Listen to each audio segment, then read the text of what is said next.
শুভ দুপুর বন্ধুরা। ফাঁকা আলমারি দেখে তোমরা নিশ্চয়ই অনেক কিছু ভাবছো। না, ভাবার কিছু নেই। বাঙালির ভাদ্র মাসে কাপড় জামা রোদে দেবে না, সেটা তো আর হয় না।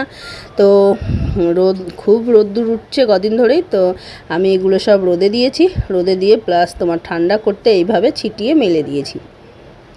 আষাঢ় শ্রাবণ মাসে বর্ষা হয়, তারপরে যে রোদ্দুরটা হয় সেই রোদ্দুরে এই জামা কাপড় দিলে ভালো হয়। তো কিছু কিছু জামা কাপড় ঠান্ডাও হয়ে গেছে। তো আমি এই যে দেখছো পাট পাট করে ভাঁজ করে করে রেখেছি। ঘরের অবস্থা খুবই করুণ, মানে একদম দেখা যাচ্ছে না। তো এবার ফাইনালি আলমারিটা দেখে নাও। তো এই যে সুন্দর করে গুছিয়ে নিয়েছি। এটা লেহেঙ্গা আছে একটা আমার, আর এখানে আছে তোমার শাড়ি, মোটামুটি ভালো এই শাড়িগুলো। আর তোমার এখানে রয়েছে একদম বিয়েবাড়ি অকেশনালি রাতের যাওয়ার মতো শাড়ি এখানে রয়েছে। আর এখানে আছে তোমার লাল পাড় সাদা শাড়ি, 3-4টে আছে। আর এখানে এই যে এগুলো দেখছো ছাপা শাড়ির পাহাড়। আমার কাছে ছাপা শাড়ি প্রচুর আছে, আমি সেভাবে শাড়ি পরিই না। আর এখানে মোটামুটি সিনথেটিক শাড়ি।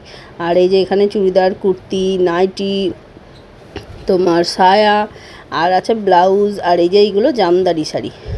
আর তোমার এখানে সব ব্লাউজ সুন্দর করে সাজিয়ে রেখে দিয়েছে। বিয়েবাড়ি ব্লাউজ, অর্ডিনারি সুতির উপরে। আর এই নিচেরটা দেখছো, নিচের দিকটা আছে পুজোর বাজার। এবারে যে পুজোর বাজারগুলো হয়েছে এগুলো। তো ভিডিওটা ভালো লাগলে লাইক করে কমেন্ট করে টাটা।